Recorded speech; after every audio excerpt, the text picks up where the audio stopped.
channel ya TV-mu ataupun langsung di TV Muhammadiyah yang rahimakumullah. Mudah-mudahan Allah Subhanahu wa taala senantiasa merahmati kita semua.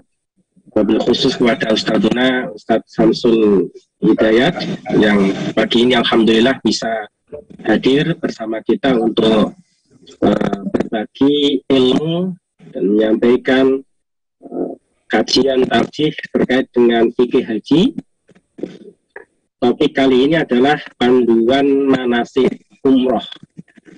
Barangkali ibu bapak semua, ya, alhamdulillah ibadah haji insyaallah bisa terlaksana di tahun ini. Di samping itu juga ibadah umroh, bapak ibu semua juga sebagian saat ini sedang melaksanakan atau nanti ada rencana untuk melaksanakan. Maka supaya kita bisa melaksanakan yang terbaik, karena bagaimana juga dengan energi, waktu, biaya yang tidak sedikit, itu maka kita maksimalkan supaya ibadah kita diterima oleh Allah SWT dan diberi balasan yang terbaik dari ibadah haji maupun umroh kita. Atas dasar itu insya Allah pagi ini Ustadz Samsul Hidayat akan menyampaikan kajian dengan topik fikih haji, terutama pada panduan ibadah umroh. Baik Ustadz Samsul, monggo saya persilahkan waktu 1 jam ke depan. Baik, terima kasih. Assalamualaikum warahmatullahi wabarakatuh. Waalaikumsalam warahmatullahi wabarakatuh. Innal hamdalillah nahmaduhu wa nasta'inuhu wa nastaghfiruh wa na'udzu billahi min syururi anfusina wa sayyiati a'malina. May yahdihillahu fala mudilla lahu wa may yudlil fala hadiya lahu. Asyhadu an la ilaha illallah wahdahu la syarika lahu wa asyhadu anna Muhammadan abduhu wa rasuluh la nabiyya wa la rasula ba'dah. Amma ba'd, bapak-bapak, ibu-ibu, para jamaah sekalian yang dirahmati Allah, alhamdulillah kita dapat memulai kembali kajian tarjih online kita setelah beberapa waktu libur, mulai dari Idul Fitri dulu ya. Kemudian Selasa berikutnya belum bisa dimulai, dan hari ini kita bisa memulai kembali. Pada saat ini sebagaimana kita ketahui, kaum muslimin, sebagian kaum muslimin sedang menunaikan ibadah haji. Ada yang sudah berangkat, sudah sampai di Madinah, sudah sampai di Mekah ya. Ada pula yang masih persiapan untuk berangkat untuk kloter-kloter yang akhir. Tapi di samping itu juga ada saudara-saudara kita yang mungkin juga mempersiapkan diri nanti setelah musim haji.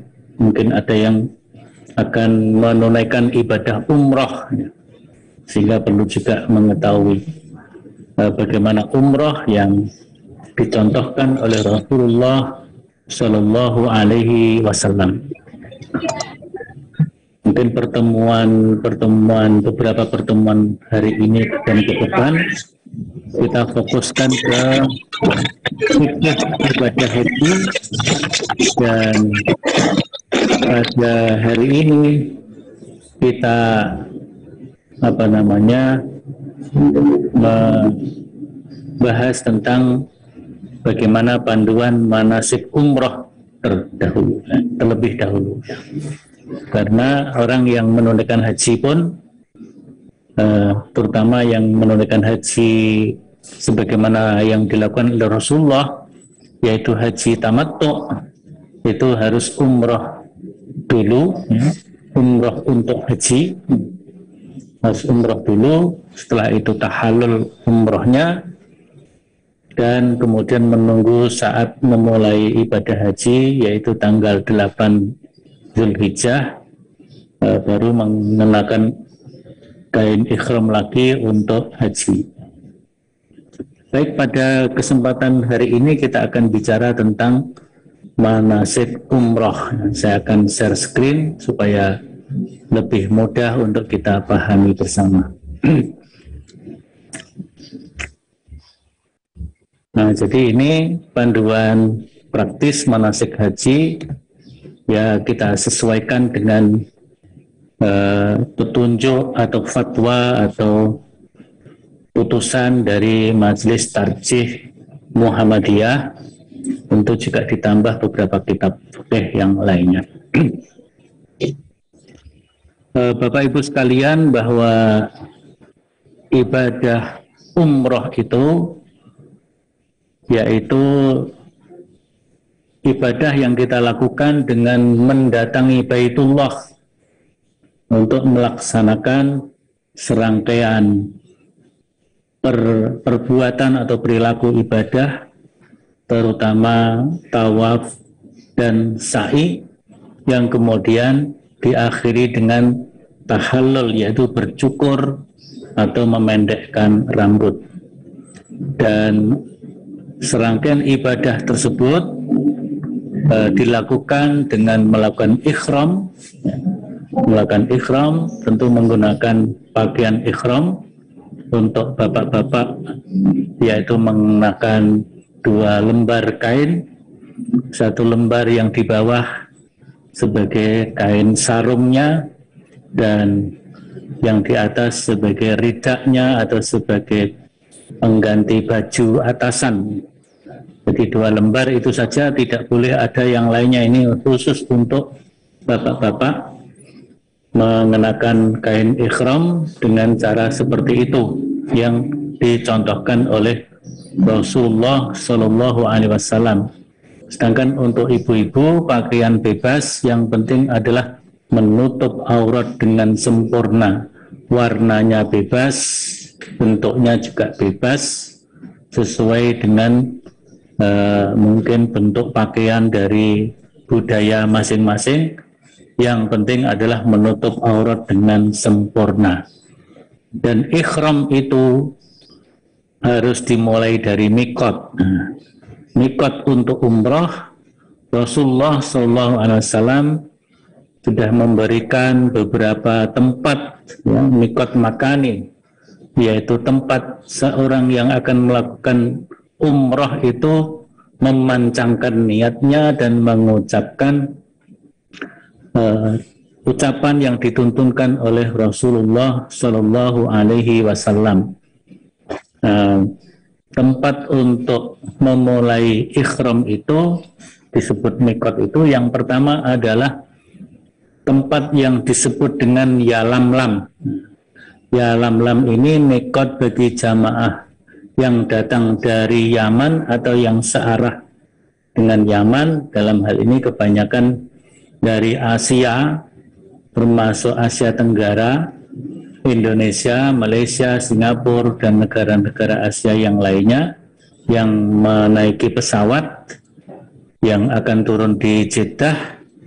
Pesawat itu akan melewati di atas Yalamlam, atau kecuali kalau terjadi transit di tempat yang lain.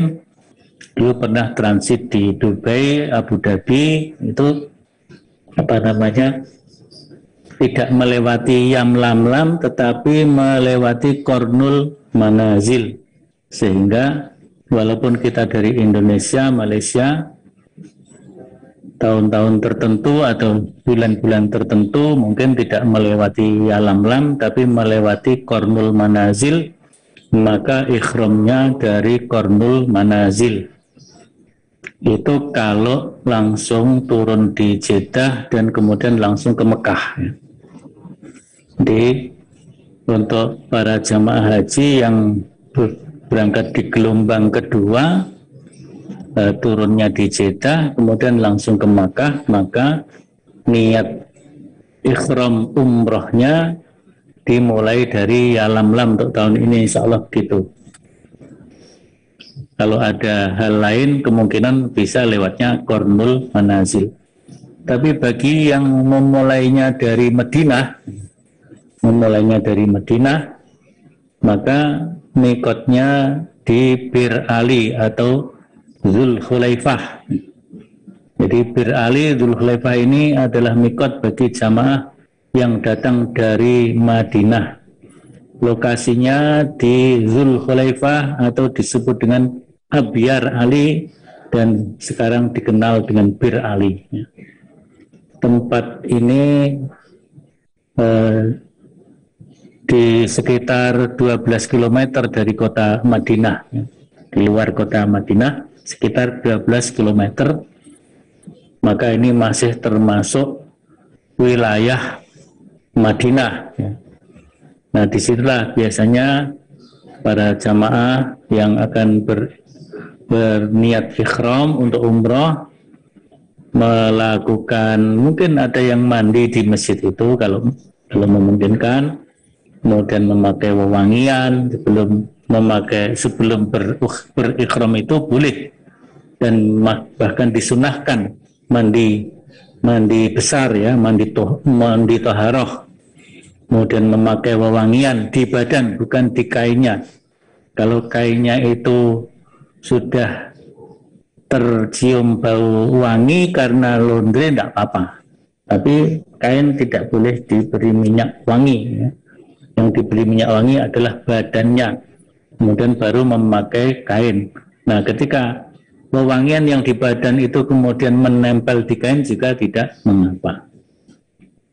Nah, dimulai dari kalau yang langsung ke Makkah dari Indonesia, kemungkinan dari yang Lam-Lam berarti di dalam pesawat ya. Maka ketika mau memasuki pesawat, pakaian ikhram sudah bisa dipakai ya, supaya nanti tidak kemerungsung di pesawat ya.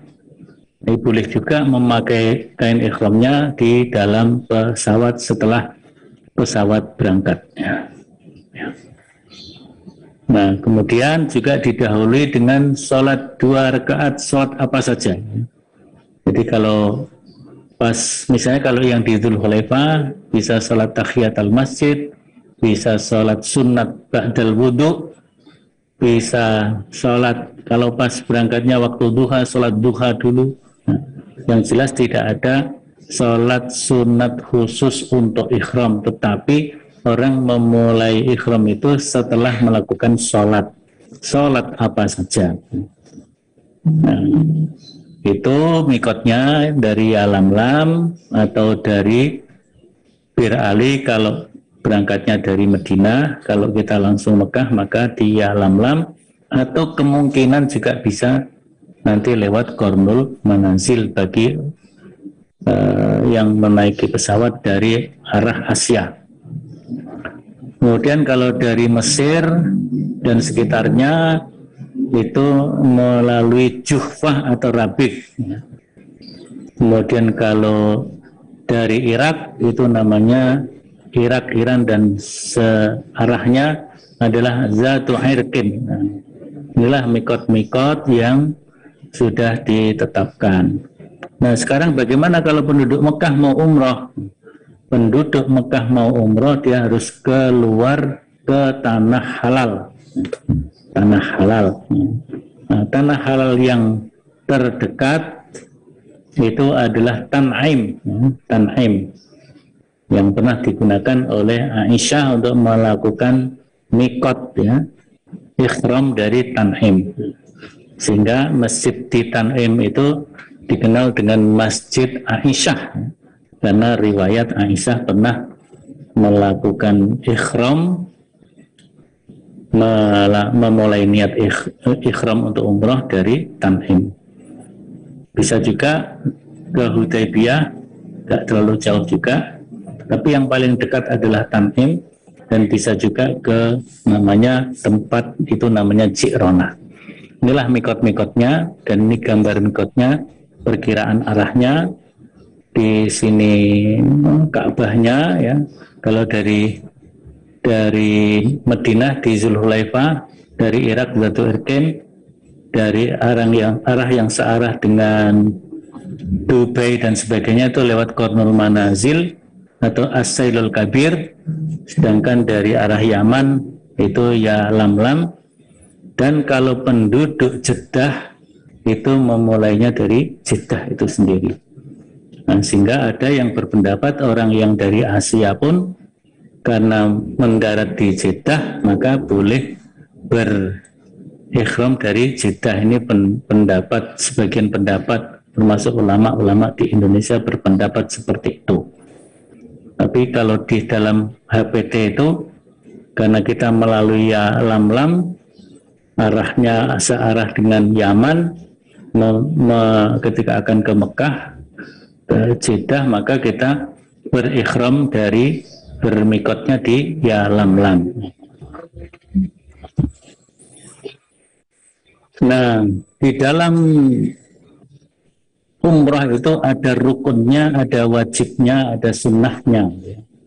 Jadi rukun ikhram yang pertama berikhram tentunya dengan niatnya ya. Berikhram, jadi mulai memakai pakaian ikhram disertai niat untuk melaksanakan umrah. Nanti ucapannya adalah labbaika umratan. Labbaika umratan atau boleh juga labbaik Allahumma umratan, silahkan dipilih yang mana. Nah, setelah itu maka kemudian dilanjutkan dengan membaca talbiyah, labbaik Allahumma labbaik, labbaik la syarika laka labbaik, innal hamda wan ni'mata laka wal mulk la syarika lak. Terus menerus itu dibaca terus. Kalau ibu-ibu dengan suara yang suara lirih ya, bapak-bapak dengan suara yang nyaring, artinya bisa didengar oleh orang-orang yang di depan kita, di belakang kita, di kanan kiri kita, itu untuk bapak-bapak. Kemudian rukun yang kedua adalah tawaf, kemudian sa'i, tahallul, dan melaksanakannya dengan urut tertib. Itu rukunnya. Wajibnya berikhram dari mikot. Maka berikhram harus benar-benar dimulai dari mikot. Kalau misalnya terlupakan, terlewatkan, maka kewajibannya itu diganti dengan dam. Kemudian menghindari dan menjauhi hal-hal yang dilarang selama berikhram. Selama berikhram tidak boleh memakai pakaian selain 2 lembar bagi bapak-bapak. Kemudian sendalnya harus sendal yang bisa menampakkan mata kaki dan tumitnya terlihat. Itu untuk bapak-bapak. Ibu-ibu boleh itu pakai kaos kaki juga boleh kalau ibu-ibu. Ibu pokoknya enak lah. Kemudian tidak boleh potong kuku, tidak boleh potong rambut, tidak boleh menutup kepala bagi bapak-bapak. Tidak boleh memakai wewangian setelah berikhram. Mandi pakai sabun pun jangan sabun yang mengandung wewangian. Kalau mau mandi pakai sabun, pakai sabun yang tidak berparfum. Tapi ya sebaiknya lebih amannya kalau terpaksa harus mandi nggak usah pakai sabun, paling cuma sehari kalau umroh kan. Nah, jadi mengguyur dengan air saja itu lebih aman daripada menggunakan sabun nanti mengandung wewangian. Itu sunnah-sunnahnya mandi sebelum berikhram, mandinya mandi toharoh ya. Kemudian sholat sunnah 2 rakaat, sholat apa saja, selalu membaca talbiyah tadi, labbaik Allahumma labbaik, labbaik la syarika laka labbaik, innal hamda wan ni'mata laka wal mulk la syarika lak. Mencium Hajar Aswad ketika memulai tawaf di Hajar Aswad, tentu ini apabila memungkinkan, dan sekarang ini saya kira tidak mungkin karena dipagar ya. Tidak boleh mepet dengan Hajar Aswad. Wallahu alam kalau musim haji dibuka atau tidak. Kemudian sholat sunnah di Hijr Ismail termasuk bagian dari sunnah dari umroh ya. Kemudian berdoa di multazam kemudian minum air zam-zam, itu termasuk yang disunahkan. Dan juga doa-doa ya, doa-doa di berbagai tempat, termasuk doa ketika tawaf, itu juga termasuk yang disunahkan. Jadi tawaf itu misalnya kita diam saja tidak apa-apa, itu boleh. Tapi maka yang baik adalah diisi dengan doa. Doa apa saja, kecuali doa yang sudah ditentukan ya.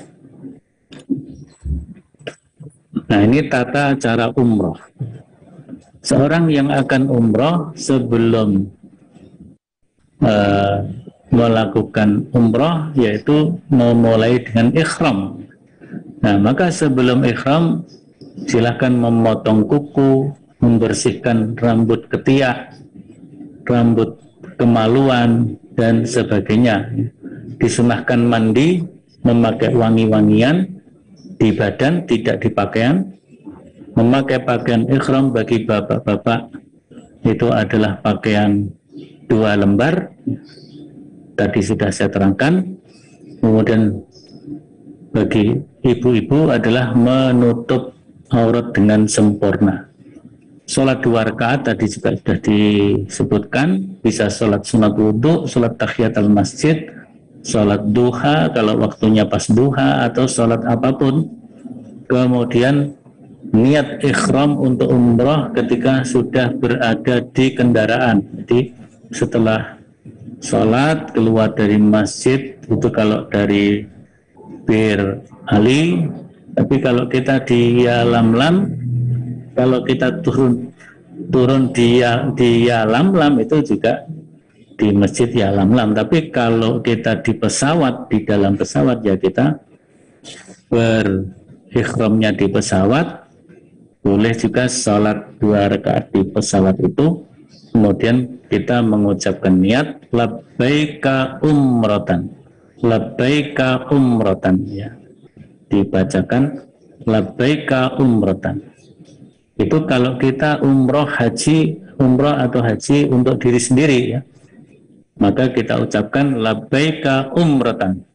Kalau kita menghajikan orang lain, misalnya kita menghajikan ibu kita, mengumrohkan ibu kita menghajikan ibu kita, kan berarti umrohnya juga untuk ibu, umroh hajinya itu. Maka kita mengucapkan labbaika umratan an fulanah ya, misalnya, atau an ummi fulanah. Jadi kalau kita niat haji kita untuk menghajikan ibu kita, menghajikan bapak kita, atau kakak adik kita, keluarga dekat kita, maka labbaika umratan an akhina, misalnya saudara saya Muhammad ya. Labbaika umratan an ukhtina Aisyah atau Fatimah atau yang lainnya. Itu niatnya dibaca seperti itu. Kemudian kita berangkat menuju Mekah dengan bertalbiyah di kendaraan itu, labbaik Allahumma labbaik, labbaik la syarika laka labbaik, terus sampai memasuki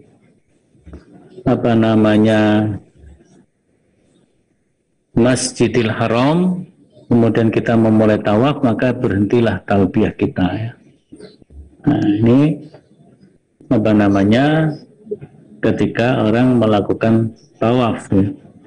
Tawaf umroh untuk haji berarti tawafnya adalah seperti tawaf kudum, tawaf kedatangan pertama. Nah, pada tawaf kedatangan pertama melakukan ittiba untuk bapak-bapak. Ittiba itu menampakkan pundak kanan atau bahu kanan dan menutup bahu kiri kita, sambil lari-lari kecil di 3 putaran pertama. Nah, maka ketika kita sampai di Mekah, kemudian kita menuju Masjidil Haram melewati pintu manapun, bisa Babus Salam atau pintu-pintu yang lainnya, kemudian kita berdoa seperti doanya kita masuk masjid manapun. Misalnya bisa diawali dengan Allahumma antas salam wa minkas salam tabarakna ya dzal jalali wal ikram, Allahumma ftahli abwaaba rahmatik. Bisa juga dimulai dengan salawat, Allahumma salli ala Muhammad, Allahumma ftahli abwaaba rahmatik. Ada yang memulai doanya dengan a'udzubillahil azim biwajhil karim minasyaitonir rajim, Allahumma ighfirli waftahli abwaaba rahmatik. Monggo lah. Intinya kita baca doa masuk masjid adalah Allahumma ftahli abwaaba rahmatik. Begitu masuk Masjidil Haram menuju matof, tempat tawaf.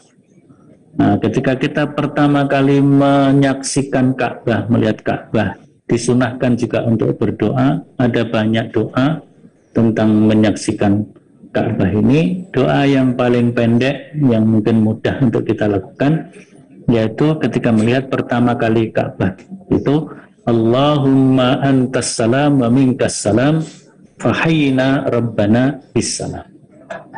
Nah, kemudian mengambil tempat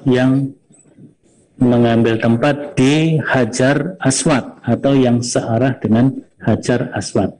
Biasanya ada garis dan ada lampu hijau di bagian kanan kita. Di bagian kanan kita, di tembok kanan Ka'bah sana agak jauh, di tembok masjid akan ada lampu hijau. Itulah lampu yang searah dengan Hajar Aswad. Ketika sampai di Hajar Aswad itulah kita mengucapkan untuk pertama kali Bismillahi Allahu Akbar. Jadi putaran pertama kali kita ucapkan Bismillahi Allahu Akbar. Kemudian kita bergerak dari Hajar Aswad menuju Hijr Ismail. Nah, kemudian sampai kepada pokoknya mengelilingi Ka'bah ya. Sambil kita berdoa mengucapkan zikir seperti Subhanallah walhamdulillah wala ilaha illallah wala haula wala quwata illa billah. Subhanallah walhamdulillah wala ilaha illallah wallahu akbar wala haula wala quwata illa billah. Itu terus kita baca itu.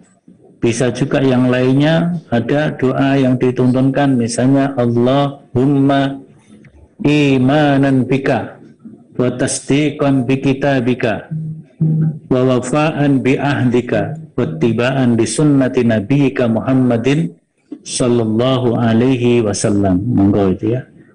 Kemudian kalau ini umrah untuk haji, bisa juga kita baca doa sambil mengelilingi Ka'bah itu, Allahumma ja'alhu hajjam mabrura wa sa'yam mashkura wa dhanban maghfura wa amalan salihan maqbula wa tijaratan lan tabur.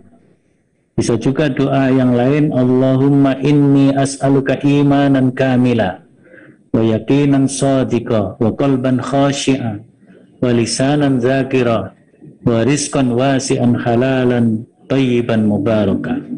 Atau doa apa saja, silahkan ketika kita mengelilingi Ka'bah itu. Nah, kecuali ketika kita sampai di pojok Yamani atau rukun Yamani. Dari rukun Yamani ya, di rukun Yamani kita mengucap Allahu Akbar. Kalau bisa mengusap rukun Yamani, kalau nggak bisa ya sudah, nggak usah melakukan apa-apa. Tapi ada juga yang memberi isyarat dengan tangan. Kalau yang saya tahu, yang memberi isyarat dengan tangan itu apabila melewati Hajar Aswad. Meskipun melewati rukun Yamani, sebagian ada yang melakukannya itu. Bagian berpendapat kalau bisa mengusap, usaplah. Kalau nggak bisa, tidak melakukan apa-apa. Bisa juga dengan isyarat tangan. Tapi kita membaca doa Rabbana atina fid dunya hasanah wa fil akhirati hasanah wa qina azabannar. Monggo dibaca berapa kali, pokoknya Rabbana atina itu dibaca terus dari rukun Yamani sampai rukun Hajar Aswad. Sampai rukun Hajar Aswad. Nah, sampai rukun Hajar Aswad baru kita melambaikan tangan ke arah Hajar Aswad. Kalau kita nggak bisa mengusap Hajar Aswad atau menciumnya, dengan melambaikan tangan ke arah Hajar Aswad sambil mengucap Allahu Akbar. Jadi kalau pertama Bismillahi Allahu Akbar, kalau kedua sampai ketujuh cukup dengan Allahu Akbar. Kemudian doa lagi Allahumma imanan bika, atau Subhanallah walhamdulillah wala ilaha illallah wallahu akbar wala haula wala quwata illa billah, atau doa-doa yang lain. Terus itu sampai putaran yang ketujuh. Nah di sini ya, ini mulai dari rukun Hajar Aswad, kemudian rukun Iraqi, rukun Syami, rukun Yamani, kita mengucapkan Rabbana atina fid dunya hasanah sampai Hajar Aswad. Di sini Allahu Akbar, doa apa saja monggo, sampai Yamani Rabbana atina fid dunya hasanah sampai waqina adzabannar, sampailah di Hajar Aswad, terus lagi Allahu Akbar, dan seterusnya sampai putaran yang ke-7. Ya. Selesai kita tawaf 7 putaran, maka kemudian kita lanjutkan dengan sholat 2 rakaat di belakang maqam Ibrahim, ya. Di belakang maqam Ibrahim.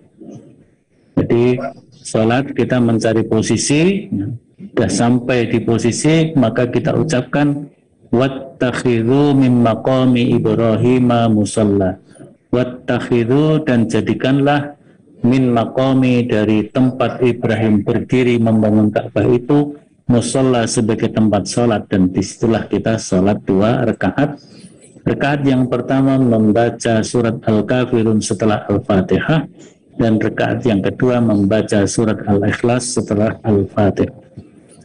Jika selesai sholat, apabila memungkinkan, kita mendatangi kembali Hajar Aswad sambil mengusapnya kalau bisa. Kalau nggak bisa ya sudah, melambaikan saja.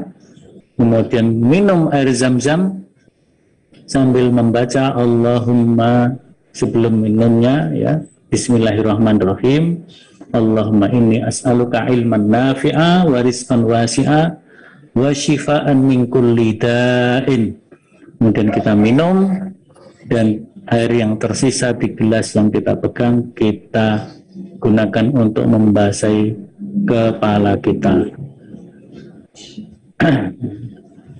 Kemudian selesai minum, membaca hamdalah, alhamdulillahirabbil alamin, minimal seperti itu, atau doa sesudah makan dan minum. Itu kemudian kita menuju tempat sa'i atau mas'a, dimulai dari Bukit Sofa. Begitu mendekati, hampir mendekati Bukit Sofa, ketika mulai menanjak naik, maka kita membaca Innas Sofa wal Marwata min sya'airillah abda'u bima bada'allahu bihi. Nah, itu saja yang dibaca. Inna safa wal marwata min sya'airillah abda'u bima bada'allahu bihi. Itu ketika kita mulai naik ke arah Bukit Sofa. Biasanya memang jalannya itu menaik di situ ya. Nah, setelah kita di Bukit Sofa, maka kita berdiri menghadap Ka'bah, berdiri menghadap arah kiblat dengan membaca Allahu Akbar, Allahu Akbar, Allahu Akbar. La ilaha illallah wahdahu la syarikalah, lahul mulku wa lahul hamdu wa huwa ala kulli syai'in qadir. La ilaha illallah wahdahu la ilaha illallah wahdah anjaza wa'dah wa nasara 'abdah wa hazamal ahzab wahdah. Kemudian kita doa apa saja secukupnya. Kemudian diulang lagi, dibaca Allahu Akbar, Allahu Akbar, Allahu Akbar, la ilaha illallah wahdahu la syarikalah, lahul mulku wa lahul hamdu wa huwa ala kulli syai'in qadir, la ilaha illallah wahdah anjaza wa'dah wa nasara 'abdah wa hazamal ahzab wahdah. doa lagi. Jadi 2 kali itu diakhiri atau diselai dengan doa. Doa apa saja? Doa untuk diri kita, doa untuk saudara kita, keluarga kita, untuk negara kita, untuk kampus kita. Ini untuk baik umroh saja maupun umroh untuk haji, seperti itu ya. Nah, kemudian setelah doa kita baca lagi Allahu Akbar, la ilaha illallah sampai wahazamal ahzaba wahdah. Setelah itu tidak dilanjutkan doa, cukup sampai di situ. Kemudian berjalan menuju Sofa, turun menuruni bukit Sofa, berjalan menuju Marwa, dan itu adalah satu trip, satu putaran. Nah, ketika kita berjalan menuju Marwa, nanti ada daerah yang paling rendah namanya Batnul Wadi. Batnul Wadi itu berada di antara 2 lampu hijau, sekarang tandanya itu. Nah, ketika kita memasuki lampu hijau yang pertama, untuk bapak-bapak disunnahkan untuk lari-lari kecil, yang ibu-ibu jalan biasa. Bapak lari-lari kecil sambil berdoa apa saja. Ada doa yang dicontohkan oleh Umar bin Khattab, jadi boleh juga kita ikuti. Rabbighfir warham innaka antal a'azul akram. Rabbighfir warham innaka antal a'azul akram. Itu yang dibaca kalau kita melewati 2 lampu, tempat di antara 2 lampu hijau, lari-lari kecil bagi bapak-bapak sambil membaca doa. Doa apa saja termasuk doa yang dicontohkan oleh Umar bin Khattab tersebut. Sampai di Marwah, begitu sampai di katakanlah puncak bukit Marwah, kira-kira begitu, kita juga kembali menghadap ke Ka'bah, membaca Allahu Akbar, la ilaha illallah wahdahu la syarikalah, lahul mulku wa lahul hamdu wa huwa ala kulli syai'in qadir, la ilaha illallah wahdah anjaza wa'dah wa nasara 'abdah wa hazamal ahzaba wahdah. Kemudian doa apa saja dibaca lagi sampai wa hazamal ahzaba wahdah, doa lagi secukupnya, kemudian baca lagi Allahu Akbar sampai wahazamal ahzaba wahdah. Itu yang ketiga. Maka yang ketiga tidak diakhiri dengan doa, tapi langsung kita berjalan kembali menuju Sofa, dan itu adalah trip yang kedua. Sama juga ketika masuk lampu hijau, lari-lari kecil sambil membaca di antaranya doa yang dibaca oleh Umar bin Khattab, Rabbighfir warham innaka antal a'azul akram, atau doa-doa yang lainnya, monggo. Begitu naik di Sofa sama, berhenti menghadap Ka'bah, membaca Allahu Akbar, la ilaha illallah dan seterusnya sampai wahazamal ahzaba wahdah. Kalau pertama ditambah doa-doa apa saja, doa dalam bahasa kita sendiri boleh juga, doa dalam hati boleh juga ya. Kemudian dibaca lagi Allahu Akbar sampai wahazamal ahzaba wahdah, doa lagi. Kemudian selesai doa baca lagi Allahu Akbar sampai wahazamal ahzaba wahdah. Kemudian jalan turun dari Sofa menuju Marwah, dan itu adalah putaran yang ketiga atau trip yang ketiga. Seterusnya sampai nanti trip yang ke-7. Ini situasi di Sofa Marwah atau tempat sa'i. Begitu selesai di putaran yang ke-7, berarti kita berakhir di Bukit Marwah. Ini lampu hijau antara, ini Batnul Wadi yang berada di antara 2 lampu hijau. Kalau kita dari Sofa ke Marwah, maka kita di sini lari-lari kecil. Dari Marwah ke Sofa kita juga lari-lari kecil. Terus gitu ya. Sampai nanti berakhir trip yang ke-7 di Marwah. Sampai trip yang ke-7 maka kita kemudian keluar dari marwah, pintu marwah, kemudian kita melakukan tahallul. Tahallul bisa bercukur sampai membersihkan semua rambut yang di kepala kita, bagi bapak-bapak khususnya dengan cukur gundul. Kalau itu hanya umroh saja, monggo.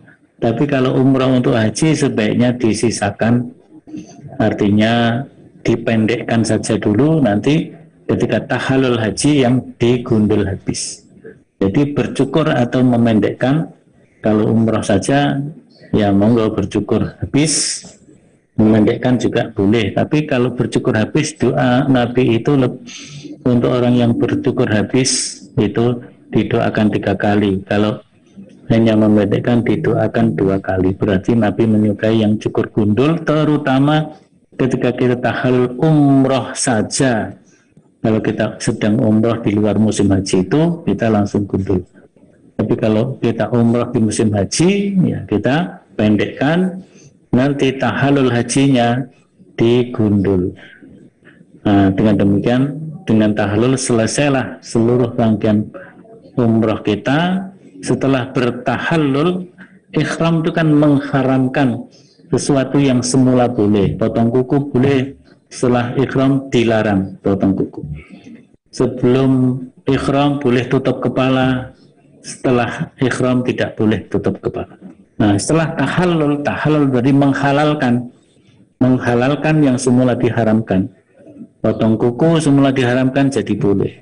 Pakai pakaian berjahit sebelumnya diharamkan menjadi boleh. Maka setelah tahallul kita boleh berganti baju dengan baju biasa, tentu tetap menutup. Ini udah keluar Pak?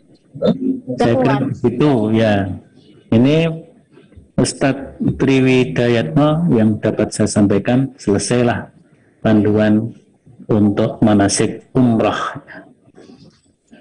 Baik Ustadz Syamsul-Hidayat, terima kasih, jazakallahu khair, panduan yang lengkap, komprehensif. Dan ini Ustadz, ini peserta ini banyak yang nanti minta slide-nya ya.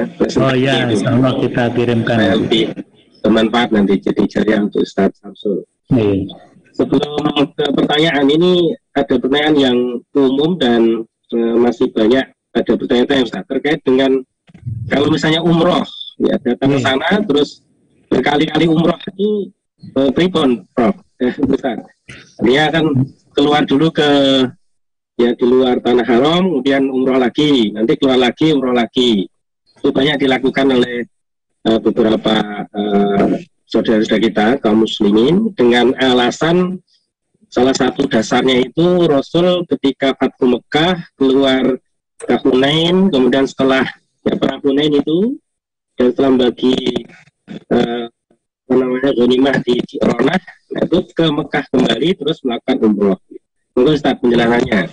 Ya, jadi itu termasuk khilafiyah di antara ulama.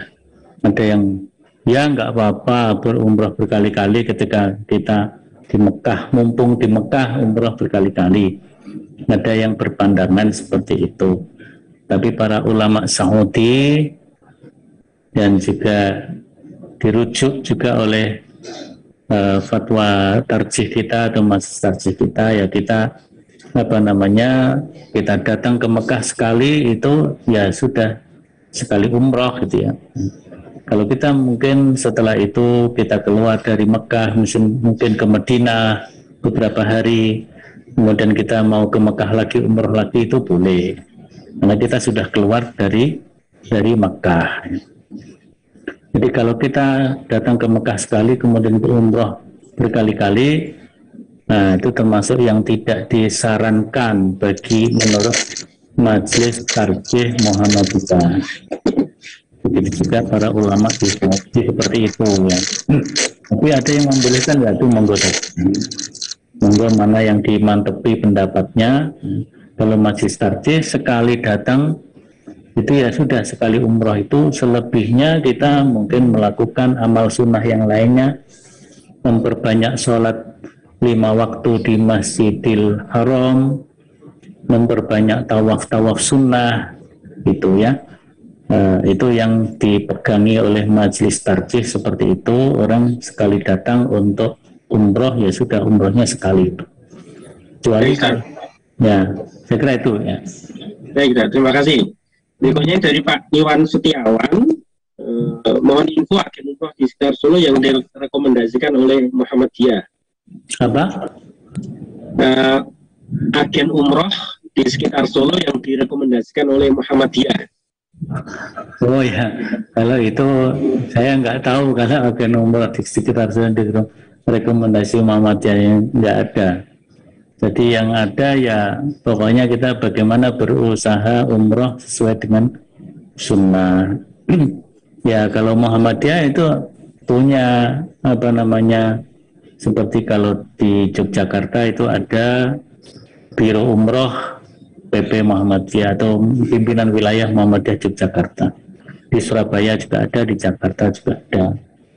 Kalau di Surakarta dan sekitarnya Solo Raya ya ada Biro Umroh milik warga Muhammadiyah kita, ada.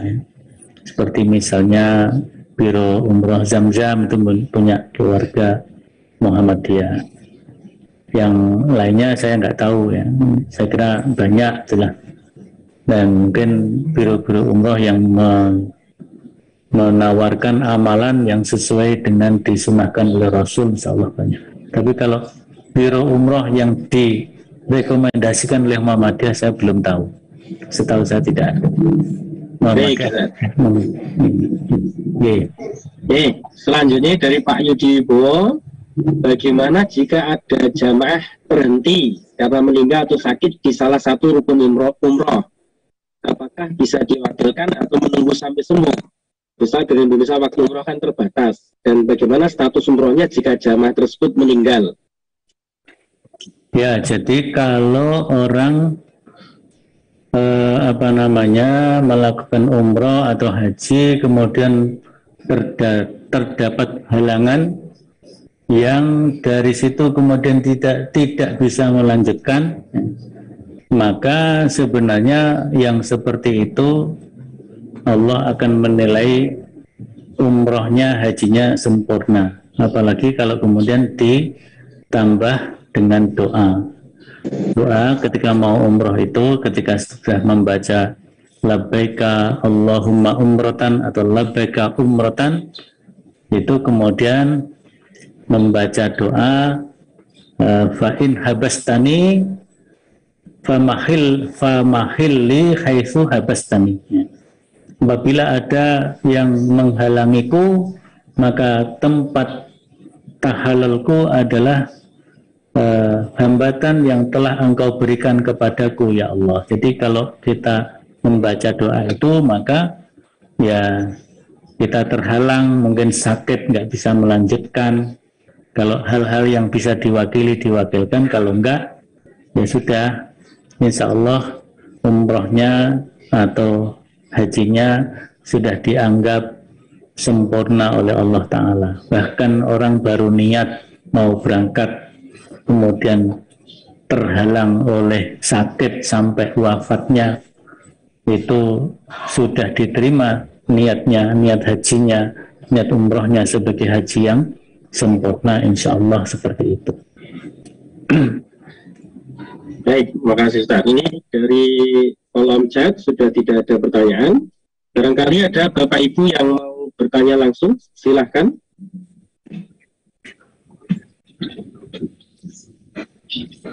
Monggo silakan, kalau ada bisa langsung membuka mic-nya. Bertanya langsung kepada Ustaz Samsul Hidayat. Tidak ada? Kalau tidak ada, barangkali Ustaz Samsul Hidayat bisa menambahkan nasihat-nasihat terkait dengan umroh dan haji ini. Ya, baik. Jadi tadi dalam melaksanakan umroh itu ada sunnah-sunnah yang sangat banyak, yang mungkin kalau kita baca, kita hafalkan susah. Maka di dalam melaksanakan umroh itu, misalnya doa-doa ya, misalnya doa-doa yang kita baca itu kan hanya doa yang khusus itu adalah Rabbana atina fid dunya hasanah dari rukun rukun Yamani sampai rukun Hajar Aswad. Selebihnya itu doa yang bebas, doa yang bebas. Tapi di antara doa yang bebas itu ada doa yang disukai oleh Rasulullah, yaitu bacaan subhanallah walhamdulillah wala ilaha illallah wallahu akbar wala haula wala quwata illa billah. Itu doa yang suka dibaca oleh Rasulullah SAW. Atau doa yang lain, la ilaha illallah wahdahu la syarikalah lahul mulku wa lahul hamdu wa huwa ala kulli syai'in qadir. Atau juga kalau itu umrohnya berkaitan dengan haji, dibaca juga doa Allahumma ja'alhu hajjam mabrura wa dzamban maghfura wa sa'yan mashkura wa tijaratan lan tabur. Nah, itu sunnah yang bisa kita lakukan, termasuk sunnah ketika membaca doa ketika sa'i, ya, ketika sa'i doa yang khusus itu yaitu membaca ketika kita pertama kali menaiki Bukit Safa, inna safa wal marwata min sya'airillah abda'u bima bada'allahu bihi. Itu yang doa khusus. Kemudian ketika di puncak Safa kita membaca Allahu Akbar, Allahu Akbar, Allahu Akbar, la ilaha illallah wahdahu la syarikalah lahul mulku wa lahul hamdu wa huwa ala kulli syai'in qadir. La ilaha illallah wahdah anjaza wa'dah wa nasara abdah wa hazamal ahzaba wahdah. Itu kemudian doa bebas, baca lagi, doa bebas, baca lagi, turun ke menuju Marwah. Itu saja doa yang dituntunkan langsung oleh Nabi SAW. Selebihnya doa bebas. Kemudian catatan yang perlu saya sampaikan, bahwa kalau dalam tawaf kita harus dalam keadaan suci, ya. Jadi kalau tawaf harus dalam keadaan suci. Nah, bagaimana kalau kita di putaran kedua atau ketiga kemudian batal? Maka kita berhenti dulu, berwudu, mensucikan diri, ya. Kita berwudu, di situ ada air zam-zam di pinggir, bisa digunakan untuk wudu dengan wudu yang minimal penggunaan airnya, ya. Seirit mungkin. 1 gelas itu sudah cukup untuk berwudu dengan wudu yang pokok seperti yang ada dalam surat Al-Maidah. Wudu yang pokok dalam surat Al-Maidah itu membasuh muka, membasuh tangan, mengusap kepala, dan membasuh kaki. Jadi hanya 4 saja. Membasuh muka, membasuh tangan, mengusap kepala, membasuh kaki, hanya 4. Itu wudu yang minimalis, ya. Kalau kita ingin mensucikan ketika tawaf kok batal. Sudah putaran ketiga, maka dilanjutkan putaran berikutnya. Jadi setelah wudu enggak mengulang dari nol. Ya, saat ini ada pertanyaan. Ya, dana talangan haji itu, Ustaz. Jadi kan banyak ya, dari bank atau dari lembaga keuangan begitu, talangan haji. Itu penjelasan itu kan. Dana talangan haji asal sistemnya menggunakan sistem syar'i yang tidak mengandung riba, ya monggo saja boleh. Dana talangan haji bisa dilakukan selama tidak mengandung riba, Nah, jadi kalau yang mengandung riba ya nggak boleh, itu dana talangan. Tapi sekarang ini katanya dana talangan sudah dihentikan, karena membuat antrian haji menjadi terlalu banyak, ya. Mungkin dari segi tertentu ada madorotnya juga, sehingga itu kemudian dihentikan oleh pemerintah. Baik, ya. Ini pertanyaan dari Pak Nur Hidayat. Kalau boleh bertanya tentang haji, Ustaz, pada saat lempar jamarat, jamaah haji Indonesia oleh pemerintah diminta melempar pada dini hari tanggal 10 Dzulhijjah sebelum matahari terbit. Kalau kita mengikuti benar ini, hukumnya bagaimana, Ustaz? Karena memang pemerintah mengantisipasi terjadinya kecelakaan seperti terjadi terowongan Waisim dulu? Kalau yang saya tahu tidak mengagendakan undangannya kan siapa 10 Dzulhijjah waktu dini hari enggak. Mungkin tidak menggunakan waktu afdal yaitu waktu duha, bisa dilaksanakan setelah itu. Kalau sebelum itu enggak, saya kira. Selama ini saya belum pernah mengetahui ada petunjuk atau perintah melempar dini hari sebelum waktunya. Ya. Kalau mengagendakan, menjadwalkan sesudah waktunya, itu yang saya tahu dan itu saya alami dulu ketika haji tahun 2004. Saya melemparnya di malam hari, ya. Karena waktu itu kebetulan juga terjadi hujan lebat dan banjir, jalurnya nggak bisa dilewati. Ya. Yang waktu duha nggak bisa, waktu siang masih terlalu ramai. Kemudian kita lemparnya sudah pada isya malam berikutnya, sudah pada isya, jadi 10 malam ke 11, itu tidak apa-apa kalau itu boleh. Kalau dini hari sebelumnya saya kira belum, itu tidak ada. Saya kira itu tidak ada. Baik. Ini tadi masih melanjutkan tentang talangan nih. Talangan itu kan hutang. Kalau pulang haji terus sudah nggak ada umur, bagaimana haji umrohnya? Apa sah?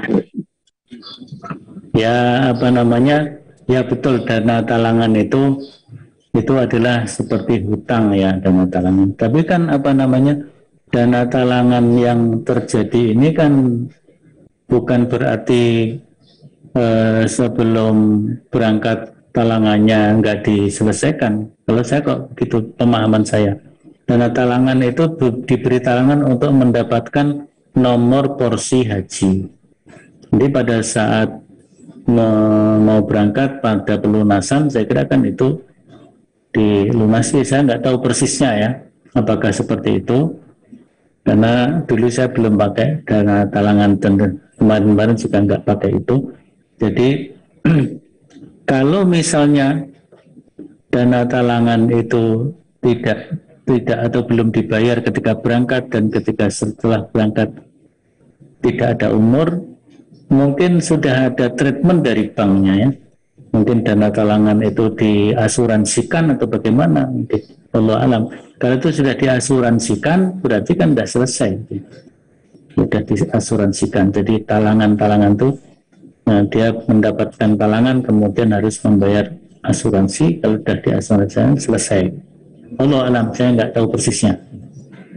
Baik, terima kasih Ustaz Syamsul Hidayat. Sudah menunjukkan pukul 8.29. Jadi sudah di penghujung acara ini. Saya persilakan untuk memberikan mungkin closing statement, monggo.